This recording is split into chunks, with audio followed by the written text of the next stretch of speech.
let's try and get some analysis on what's happening there in Brazil by bringing in Javier Farje. He's a Latin American analyst and journalist, and he's joining us from London. Javier, it's always good to speak with you, so thanks for being with us here on the News Hour. So at the end of Kilmany's report, she said that it's unlikely Bolsonaro will actually face criminal charges for what has been found by these senators. So where does this go from here? Is this just a political move ahead of elections next year?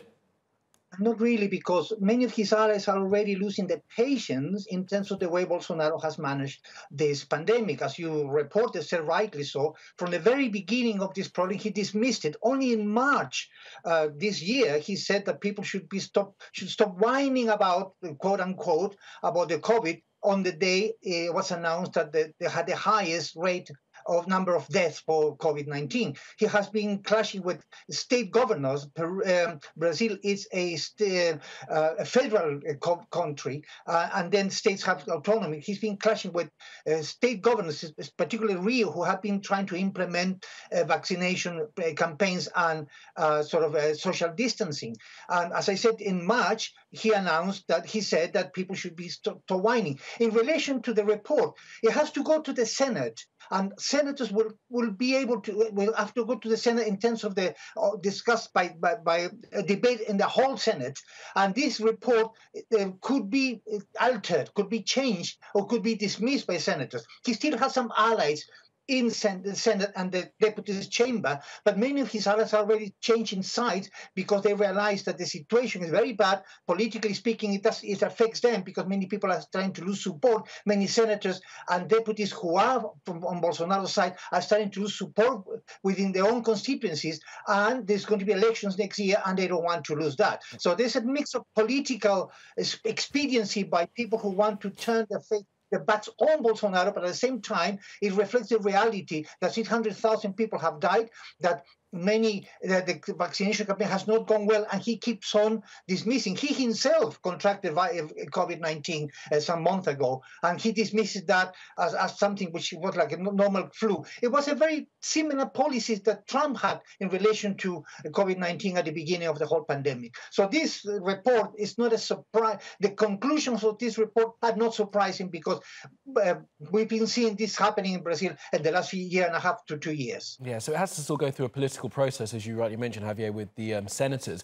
But I wonder about public opinion now. Bolsonaro has been able to write out a bunch of negative headlines that would have sunk many politicians, but he is very popular with those who voted for him. Has this been a step too far, do you think? Will this have an influence on those who supported him turning away? He still has a loyal constituency. His rating have gone down in the last few months considerably. Even less than 50% of people support him now. Before, he was extremely popular. He has a loyal constituency of followers, especially within the big cities of the south of Brazil, because the north of Brazil is very much against him. Then the south of Brazil, the big industrial cities. He still has support.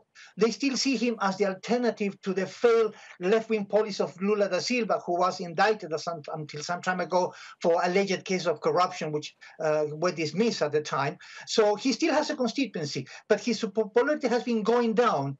Now, how will that reflect in the next few months in terms of the election remains to be seen. But because of the death, because it's been affecting people who supported him in the past, that popularity has gone down. But he still has a loyal constituency of at least 35% of the population who still support him, who still believe that he's right, and who still believe that he should be the next leader. But it does not guarantee that that constituency is going to remain loyal for as long as deaths still continue to go up and the vaccination campaign conducted by the federal government, not by the state government, but the federal government is failing in achieving its objectives of diminishing the death of people because of COVID-19. Yeah, and is that where we are with the Brazilian vaccination campaign, that it is not achieving the goals that it had set?